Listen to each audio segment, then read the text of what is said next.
இப்போ நம்ம பல விஷயங்கள் பேசும்பொழுது, அரசியல் ரீதியாக பேசும்பொழுது ஒவ்வொருத்தரும் பார்த்தீங்கன்னா, இந்த ஃபாசிசம் அப்படிங்கிற ஒரு வார்த்தையை பயன்படுத்துறாங்க. ஒரு மனிதன் இன்னொரு மனிதனின் முதுகுக்கு பின்னாடி செய்ய வேண்டியது ஒன்னே ஒண்ணுதான், தட்டி கொடுக்கிறது. அதுதான் நம்ம செய்யறதுல, எல்லாம் தள்ளி விடுறதெல்லாம் இருக்கும், தட்டி கொடுக்கறதுல இல்ல. அண்ணா 500 கோடி வீடை நீங்க வித்துட்டு ஒரு வாடகை வீட்டுக்கு போயிட்டீங்களாமா? என்ன எங்கேயும் அந்த செய்தியை பார்த்தேன், ஊடகத்தில் இருக்குன்னு அப்படின்னா. என்னுடைய பெருமதிப்பிற்குரிய பெருமக்கள், தலைவர்கள், உறவுகள் எல்லோரும் ஒரு சேர அமர்ந்திருக்கிற இந்த அரங்கிற்கு என்னுடைய அன்பும் வணக்கமும்.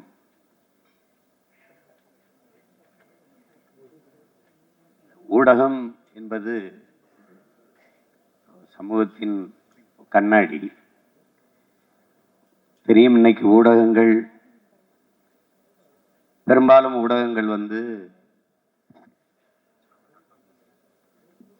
ஒரு முதலாளிகளினுடைய கையில் இருக்குது, இல்லைன்னா அரசியல் தலைமைகளினுடைய கையில் இருக்குது. அதனால ஒரு சார்பு செய்தியவே மக்களுக்கு கொண்டு போகிற இயல்பு நிலை இருக்கு.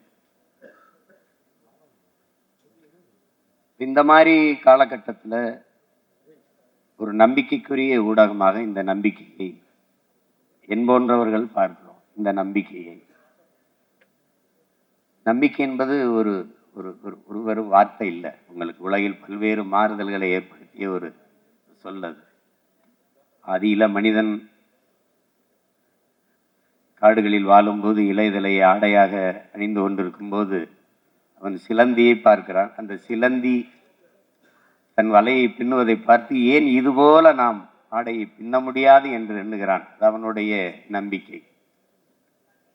விண்ணில் பறவைகள் பறப்பதை பார்க்கிற போது ஏன் இதுபோல நாமும் பறக்கக்கூடாது, பறக்க முடியாது என்று ஆழ்வர் வைட்டும் எல்வர் வைட்டும் நினைக்கிறான்.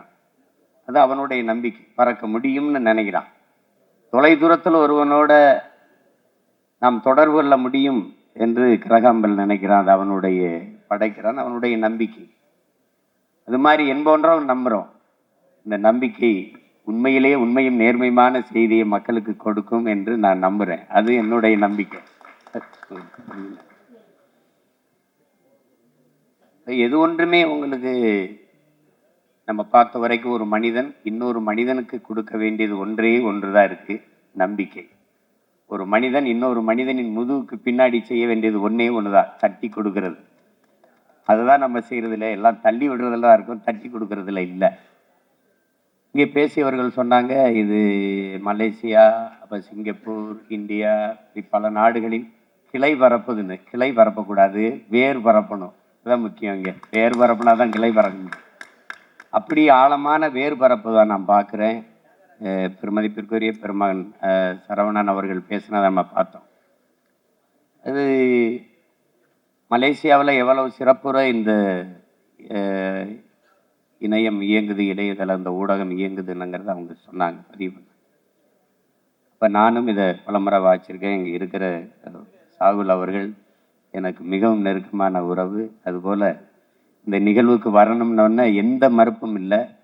அதுக்கு மேலே எல்லாத்துக்கும் மேலே எங்கள் அண்ணன் நீங்கள் வாங்கினாங்க, அதுக்கு பேச்சே கிடையாது. அது இந்த இவ்வளோ பேர் நிறைந்திருக்கிற இந்த நிகழ்வில் பங்கேற்றதில் எனக்கு பெருமையும் மகிழ்வும் அதில் இருக்குது. எடுத்த உடனே எங்களுடைய நோக்கம் அப்படின்னு இருக்குது, உண்மையும் நேர்மையுமாக நல்ல செய்திகளை, கலை, இலக்கியம், அது சார்ந்த சிறந்த கட்டுரைகள், படைப்புகள், கவிதைகள், ஆக்கப்பூர்வமான செய்திகள் எல்லாம் கொண்டு போய் சேர்ப்போம்னு சொல்லுது. அதை செய்தாலே போதும். அதை செய்வதற்குத்தான் இங்கு ஊடகங்கள் இல்லை. அதை செய்யும் என்பது நம்பிக்கை. அது எங்கள் எல்லோருடைய நம்பிக்கை. அப்படிப்பட்ட இந்த காலகட்டத்தில், இன்னைக்கு இப்போ தேர்தல் வருகிற காலகட்டத்தில், உண்மையும் நேர்மையுமாக நம்முடைய நம்பிக்கை ஊடகம் மக்களுக்கு சரியான செய்திகளை கொண்டு போய் சேர்க்கும் என்பதில் நான் அசைக்க முடியாத நம்பிக்கை வச்சிருக்கேன். காரணம், என்னுடைய சாகுல் மேலே நான் வச்சிருக்கிற நம்பிக்கை. இந்த நம்பிக்கை வெற்றி பெற்று நம் எல்லோருடைய நம்பிக்கையும் பெற வேண்டும். உலகெங்கும் பரவி வாழக்கூடிய தமிழர்களின் நம்பிக்கையை பெற வேண்டும் என்று உள்ளன்பு கொண்டு வாழ்த்துகிறேன். உங்கள் எல்லோருக்கும் என்னுடைய அன்பும் வணக்கம்.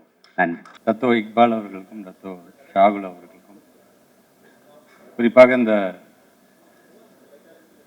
நம்பிக்கை குளோபல் லான்ச், இன்னைக்கு அதிகம் தேவைப்படுகின்ற விதமாக இந்த நம்பிக்கை, தமிழில் சொன்னால் நம்பிக்கையை விதைக்கக்கூடிய ஒரு நாளாக இந்த நாள் இருக்கின்றது. போராட்டமே யார் நம்பிக்கை யார் பெறுவதில் தான் இருக்கிறது. அது நம்முடைய செயல்பாடு, அது ஒவ்வொரு முறையும் அதை நிரூபித்துக் கொண்டிருக்கிறது என்பதை நாம் கண்கூடாக பார்க்கிறோம். இந்த நிகழ்வில் இந்த கட்சி அந்த கட்சி அப்படின்லாம் இல்லாமல், இந்த ஃபீல்டு அந்த ஃபீல்டெல்லாம் இல்லாமல் எல்லா ஆளுமைகளும் தேசிய தலைவர் பேராசிரியர் ஐயாவிலிருந்து வருகை தந்திருக்கின்ற உரையாற்றிருக்கின்ற அண்ணனிலிருந்து எல்லா பெரிய ஆளுமைகளும் இங்கே நம்ம எங்களுடைய சக சட்டமன்ற உறுப்பினர் சகோதரரும் இங்கே வந்திருக்கிறாங்க. எங்கள் கூட சட்டமன்ற உறுப்பினர் இருந்தவங்க எல்லாமே ரொம்ப சந்தோஷமான ஒரு நிகழ்வு. ஸோ இது இங்கே பேசியவர்கள்லாம் சொன்னது போல ஊடகம் அப்படிங்கிறது நம்முடைய எண்ணத்தை எப்படி கொண்டு போக போகுது. குறிப்பாக நீங்கள் சோஷியல் மீடியா அப்படின்னு வரும்பொழுது பார்த்துட்டிங்கன்னா யதார்த்த தன்மையை நாம் இழக்கக்கூடிய ஒரு சூழலை அது உருவாக்கிடுச்சு. எதுக்கு நம்ம சிரிக்கிறோம், எதுக்கு நம்ம அழுகிறோம், அது அவங்களுடைய கற்பனைக்கு அது எப்படி அவங்க கொண்டு போய் அதன் மூலமாக அரசியல் செய்கிறார்கள் அப்படின்னு தான் பார்க்கணும். மனிதனுடைய அந்த ஒரிஜினாலிட்டி அப்படியே பார்த்தீங்கன்னா ஒரு கேள்விக்குறியாயிடுச்சு. உள்ளபடி என்ன எண்ணத்தில் அவர் சொல்கிறாரு அப்படிங்கிறது. ஸோ அந்த நம்பிக்கை பெறக்கூடியவர்களாக நாம் இருக்க வேண்டும் என்று சொன்னால் களத்தில் நாம் எப்படி உழைக்கிறோம், அவன் இன்டென்ஷன் எப்படி இருக்குது அப்படிங்கிறத வந்து வெளிப்படுத்தக்கூடிய ஒரு மிகப்பெரிய ஒரு கருவி இந்த நம்பிக்கை அப்படிங்கிற இந்த சேனலை நான் மலேசியா நாட்டிற்கு அரசு பள்ளி மாணவ செல்வங்களை நான் கல்வி சுற்றுலாக்கு அழைத்து செல்லும் பொழுது அவங்க கேட்டாங்க, ஒரு அரை மணி நேரம் எங்களுக்காக நீங்கள் டைம் கொடுங்க, மலேசியா மக்களோட நீங்கள் உரையாற்றிட வேண்டும் என்று சொன்னபொழுது உடனடியாக நான் ஒப்புக்கொண்டு அங்கே நான் உரையாற்றினேன். அப்போ வந்து ஷாகுல் சொன்னாங்க, இது இங்கே மட்டும் இல்லை, இது தொடர்ந்து இது பல நாடுகளையும் நாங்கள் இதை கொண்டு செல்கின்ற அந்த பணியில் நாங்கள் ஈடுபட போகிறோம் அப்படின்னு சொன்ன பொழுது நல்ல விஷயம், சீக்கிரம் பண்ணுங்கன்னா இன்னைக்கு அதுக்கான ஒரு நாளாக இந்த நாள் அமைந்திருக்கிறது என்று தான் நான் பார்க்கின்றேன். தொடர்ந்து இங்கே பேசிய நம்முடைய அண்ணன் சீமானன் சொன்னது போல உள்ளதை உள்ளபடி சொல்லுங்க, மற்றபடி மக்கள் அதை அவங்க நாங்கள் அசஸ் பண்ணட்டும். இப்போ நம்ம பல விஷயங்கள் பேசும்பொழுது அரசியல் ரீதியாக பேசும்பொழுது ஒவ்வொருத்தரும் பார்த்தீங்கன்னா இப்போ இந்த ஃபாசிசம் அப்படிங்கிற ஒரு வார்த்தையை பயன்படுத்துகிறோம் எல்லாரும். இந்த ஃபாசிசம் இஸ் நத்திங் பட் அது என்ன பண்ணும் அப்படின்னு ரசல் பெட்ரான் சொல்கிறார் அப்படின்னா, first it will fascinate the fools and then muscle the intelligence என்று சொல்கிறார். ஸோ ஊடகம் அப்படிங்கிறது பார்த்தீங்கன்னா முட்டாள்கள் முதல்ல தன் வசப்படுத்திடும், தன்னுடைய பேச்சின் மூலமாக கொண்டு வருகின்ற கவர்ச்சியின் மூலமாக கொண்டு வந்ததுக்கு அப்புறமேட்டு புத்திசாலிகளை வாயடைக்க வச்சுருவாங்க. ஸோ அப்படி இருந்து விடாமல் மக்கள்கிட்ட சொல்ல வேண்டியதை சொல்லுங்க. நீங்கள் தவறுக்கு யாராக இருந்தாலும் எல்லாமே சரியான பாதையில் போகிறாங்க நம்ம சொல்ல முடியாது. தவறுகள் சில நேரத்தில் எங்கள் ஆங்கிளில் நாங்கள் செய்வது சரியாக இருக்கணும், அதை பல நேரத்தில் நீங்கள் இல்லை நீங்கள் போகிறது தவறான பாதை, இது இப்படி நீங்கள் மாற்றிக்கொண்டால் சரியாக இருக்குன்னு சொல்லும்பொழுது அதை திருத்தி கொள்ள வேண்டியதுதான் ஒரு மனிதனுடைய பண்பாக இருக்க வேண்டும் என்று நாங்கள் நினைக்கிறோம். ஸோ அப்படி செய்யும்பொழுது அதற்கான நம்பிக்கையான அந்த அளவீடுங்கிறது எங்கே வந்து நிற்குதுன்னா 5 வருஷம் கழித்து தேர்தல் அப்படின்னு ஒன்று வரும்பொழுது அங்கே நிற்குது. ஸோ அன்றைக்கும் நாங்கள் அந்த நம்பிக்கையை நாங்கள் பெறுகிறோமா அப்படிங்கிறது தான் இருக்குது. இது யாரும் யாரை கையை பிடிச்சி இழுத்து எங்கள் பக்கம் வாங்கலாம் சொல்ல முடியாது. ஒவ்வொருவருக்கும் ஒவ்வொரு விதமான ஆங்கிள் இருக்குது கண்டிப்பாக. ஸோ அந்த நம்பிக்கை பெறக்கூடியவர்களாக நாம் அனைவருமே இருப்போம். அதிகப்படியான நம்பிக்கை யாருக்கு வழங்கிட வேண்டும் என்பதை மக்கள் முடிவு செய்வார்கள் என்று சொல்லி வருகை தந்திருக்கின்ற அனைத்து ஆளுமைகளோடு சேர்த்து நானும் இந்த நம்பிக்கை சேனலுக்கு என்னுடைய வாழ்த்துக்களை நான் சார்ந்திருக்கின்ற இயக்கத்தின் மூலமாக நான் தெரிவிக்க கடமைப்பட்டிருக்கின்றேன். தொடர்ந்து பயணிப்போம். உங்களுக்கு எந்த ஒரு உதவியாக இருந்தாலும் செய்வதற்கு இந்த அரங்கத்தில் இருக்கின்ற ஒவ்வொரு ஆளுமைகளும் நாங்கள் காத்து கொண்டிருக்கின்றோம். ஏன்னா ஒரு தமிழனாக அங்கே மட்டும் நீங்கள் கோல் வச்சுன்னா பத்தாது, இது உலகம் முழுவதும் நீங்கள் சென்றடைய வேண்டும். அதற்கு உறுதுணையாக என்றைக்குமே நாங்களும் இருப்போம் என்று சொல்லி உங்களுக்கு இந்த நேரத்தில் எங்களுடைய வாழ்த்துக்களை தெரிவித்து இந்த உரையை நிறைவு செய்கிறேன். நன்றி, வணக்கம். நம்பிக்கை மலேசியாவில் தொடங்கி இன்று சென்னை நோக்கி அனைவரின் நம்பிக்கையை பெற வந்திருக்கும் இந்த குழுமத்தின் நிறுவனர் அன்பு அண்ணன் இக்பால் அவர்களை, அறிவுரை வழங்கி ஸ்பெஷல் அட்வைசராக இருக்கின்ற இனிய சகோதரர் சாகுல் அவர்களை, இவருகிற இருந்திருக்கிற அமைச்சர் பெருமக்களை, பல்வேறு கட்சிகளை சார்ந்த தலைவர் பெருமக்களை, எனக்கு முன் பேசிய அமைச்சர் அன்பில் மகேஷ் அவர்களை, சீமான் அவர்களை, டாக்டர் சரவணன் அவர்களை, பேச இருக்கின்ற தலைவர் பெருமக்களை உங்கள் அனைவருக்கும் ஊடக, பத்திரிகை, புகைப்பட மற்றும் செல்போன் பிரியர்களே, உங்கள் அனைவருக்கும் அன்பு கலந்த மாலை வணக்கத்தை தெரிவித்துக் கொள்கின்றேன். நான் செல்போன் பிரியர் என்று சொல்லிவிட்டால் இந்த செய்தி, நான் பேசுகின்ற செய்தி மற்றவர்களை விட மிக வேகமாக சென்றடையும் என்ற நம்பிக்கை எனக்கு இருக்கிறது. ஆகவேதான் அந்த செல்போன் பிரியர்களுக்கு நான் என்றுமே ஒரு நன்றியும் வணக்கத்தையும் தெரிவித்து விடுகின்றேன். நம்பிக்கை எனக்கும் பத்திரிகை உலகத்திற்கும் என்ன சம்பந்தம் என்று பார்த்தீர்கள் என்று சொன்னால், அதிக நேரம் நான் எடுத்துக்கொள்ள விரும்பவில்லை. என் பெரியப்பா ஆதித்தனார் அவர்கள் ஒரு காலகட்டத்திலே பத்திரிகை துவங்கும் போது அந்த காகிதத்தை காலையிலே அதை செய்வதற்கான முயற்சி எடுத்து காகிதத்தை உருவாக்கி அதை உலர வைத்து பிறகு அச்சிட்டு கையிலே கொண்டு சேர்க்கின்ற ஒரு பத்திரிகையாக தான் தினத்தந்தி உருவாக்கியது என்பது எனக்கு தெரியும். காரணம், என் பெரியப்பாவுடன் என் தந்தையாரும் அதில் சில நாட்கள் பயணித்தார்கள் என்பதை நான் சுட்டிக்காட்ட விரும்புகிறேன். அது என்னை பொறுத்தவரை ஒரு பத்திரிகை குழப்பத்தை சார்ந்த என்னை இந்த விழாவிற்கு என் அன்பு சகோதரர் சாகுல் அழைத்திருப்பது நான் மிகவும் மகிழ்ச்சி அடைகின்றேன். அதையும் தாண்டி சாகுல் எனக்கு இனிய உறவுக்காரர் என்றே நான் சொல்லிக்கொள்ள முடியும். அதன் பிறகு பத்திரிகை உலகிலே நான் காலையிலே தெருக்களிலே சென்று பத்திரிகை விநியோகம் செய்ய ஆரம்பித்து பெங்களூரிலிருந்து அலுவலகத்தை தொலைபேசி மூலம் தொடர்பு கொண்டு நான் கல்வி கற்ற காரணத்தினாலும் பிஎஸ்சி கணிதம் படித்த காரணத்தினாலும் நான் பத்திரிகையாளராக மாறிவிடலாமா என்று கேட்கும்போது, நீங்கள் அந்த தொழிலை நீங்கள் அதை செய்யலாம் என்று சொன்னார்கள்.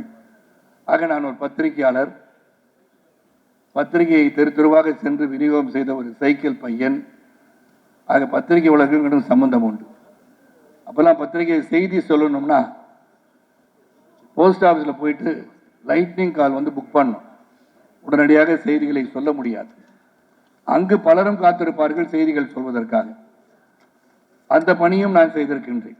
இதை எதற்காக சொல்கிறேன் என்று சொன்னால், இங்கு பேசிய பலரும், அண்ணன் சீமானா இருக்கட்டும், அமைச்சர் அவர்களும் இருக்கட்டும், அனைவரும் நம்பிக்கைக்கு பாத்திரமாக ஒரு பத்திரிகை ஊடகம் இருக்க வேண்டும். ஏன்னா it's the fourth pillar of the democracy. அப்படி இருக்கும்போது நாம் உண்மையை மட்டும் பேச வேண்டும் என்ற எண்ணத்திலே தான் இந்த பத்திரிகைகள் இருக்க வேண்டும், ஊடகங்கள் இருக்க வேண்டும், தொலைக்காட்சிகள் இருக்க வேண்டும். இங்கு சீமான் பேசும்போதும் எனக்கு நம்பிக்கை இருக்கிறது. இந்த நம்பிக்கை என்னை போன்றவர்கள் சிறந்த செய்திகளை அவர்கள் வெளியிடுவார்கள் என்று, செய்தியாளர்கள் என்றும் நல்ல செய்திகளை தான் வெளியிடுவார்கள் என்ற நம்பிக்கை எனக்கு இருக்கிற சீமான் அவர்களே, உங்களுக்கும் இந்த நம்பிக்கை வரும். இந்த நம்பிக்கை அதை செய்யும் என்ற எண்ணம் எனக்கு இருக்கிறது. இங்கே ஒன்றை மட்டும் சொல்லணும், அது views are different from news. News has to be news.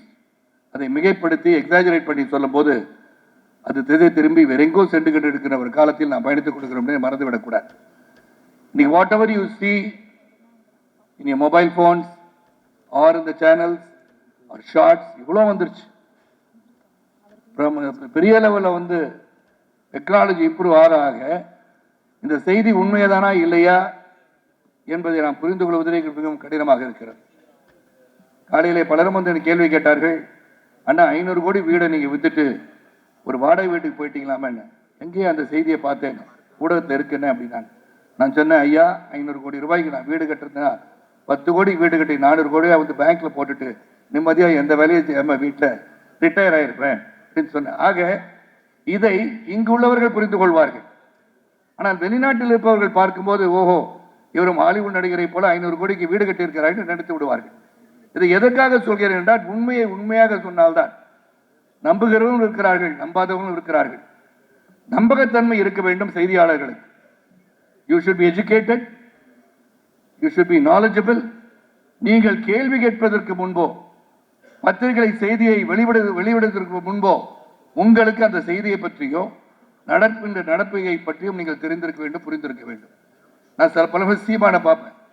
இங்கே நான் பேசும்போது கட்சி சார்பற்று எந்த ஒரு கட்சிக்கு இல்லாமல் நான் பொதுவாக பேசும்போது சீமான் கேட்கிற சில சமயம் நான் பார்ப்பேன். கோபமாக கேட்பார், நீங்கள் அந்த செய்தியை பார்த்தீங்களான்னு கேட்பார். நமக்கு அந்த கேள்வி கேட்கணும்னு ஆசை தோணும். ஏன்னா உங்களுக்கு தெரிந்திருப்பதை நீங்கள் கேட்கிறீர்களா, இல்லை எங்களிடமிருந்து தெரிந்து கொள்வதற்காக நீங்கள் கேட்கிறார் என்று புரிவதற்காக அந்த கேள்வி எழுகிறது. அது கோபமாக கடுஞ்சொல் சொல்வதற்காக அல்ல. நீங்கள் கேட்கும் போது have you done your homework? நீங்கள் அந்த செய்திகளை வெளியிட நினைக்கும் போது, அந்த செய்திகள் மக்களை சென்றடையும் போது அது உண்மையான செய்தியாக இருக்க வேண்டும். அதுதான் உண்மையான நம்பிக்கை. எனக்கு இந்த நம்பிக்கை குடும்பத்துடன் பழகும் போது இவர்கள் உறுதியாக, ஏன்னா 27 ஆண்டுகள் அவர்கள் பத்திரிகை நடத்திருக்கிறார்கள். அதன் பிறகு இனிமே இது டிஜிட்டல் உலகம் என்று மாறும்போது நாமும் மாற வேண்டும், மாற்றிக்கொள்ள வேண்டும் என்று 4 ஆண்டுகளாக நம்பிக்கை மலேசியாவில் உலா வந்திருக்கிறது. இப்போது சிங்கப்பூர், சென்னை, அதாவது தமிழ்நாடு, இந்தியா, துபாய் செல்ல இருக்கிறார்கள். சீமான் அவர்கள் சொன்னது போல வேறாக பல நாட்களும் நீங்கள் செல்ல வேண்டும். நம்ம தமிழ் சமுதாயத்தையும் இந்திய மக்களையும் ஒருங்கிணைப்பதற்கு ஒரு பாலமாக நீங்கள் அமைவீர்கள் என்ற நம்பிக்கை இருக்கிறது. ஆக நீங்கள் ஆரம்பித்திருக்க நேரம் தேர்தல் காலம். நல்ல அட்வைசர் சாகுல் அவர்கள் உன்னிப்பாக அனைவருடன் பேசி எப்ப இந்த நம்பிக்கையை நாம் தமிழகத்துக்கு எடுத்துச் செல்ல வேண்டும் என்று சிறந்த ஒரு அறிவுரை கொடுத்து, தேர்தல் களத்திலே பல செய்திகள் இருக்கும், உண்மைகளும் இருக்கும், பொய்களும் இருக்கும், எதை சிறப்பாக போட வேண்டும் என்பதை அதை சிறப்பாக செய்ய வேண்டும் என்ற உறுதியோடு, அவங்கள்ட்ட பேசும்போது தெரியுது, இந்த குடும்பத்தில் நான் பழகியிருக்கேன், எதையும் உண்மையாக பேசுவது மட்டும்தான் அவளுக்கு தெரிகிறது என்பது நிச்சயமாக உங்கள் மத்தியிலே நான் பகிர்ந்து கொள்ள ஆசைப்படுகிறேன். அது நிச்சயமாக நம்பிக்கை மீது நம்பிக்கை வையுங்கள். பல ஊடகங்கள் இருக்கீங்க, எல்லாரும் நல்ல செய்திகள் தான் போடுறீங்க, அதுக்கான முயற்சிகள் செய்தீங்க. எதையும் மிகைப்படுத்தாமல் உண்மையை உண்மையாக சொல்லும் போது மட்டும்தான் நான் உண்மையான பத்திரிகையாளராக 4வது தூணாக திளைக்க முடியும் என்று சொல்லி, இந்த நம்பிக்கை பல நாடுகளுக்கு செல்ல வேண்டும், பலரிடம் நம்பிக்கை பெற வேண்டும் என்று சொல்லி, வாழ்க உங்கள் பத்திரிகை ஊடகங்கள். இந்த ஊடகங்கள் மட்டுமல்ல, நீங்கள் சரியான கருத்துக்களை, ஆழமான கருத்துக்களை, நல்லவைகளை எடுத்துச் சொல்லுங்கள். நிச்சயமாக நீங்கள் வெற்றி பெறுவீர்கள் என்று சொல்லி வருகை தந்த அனைவருக்கும் சாகுல் குடும்பத்தின் சார்பாக மீண்டும் ஒருமுறை நன்றியை கூறி வணக்கம் கூறி விடைபெறுகின்றேன். நன்றி, வணக்கம்.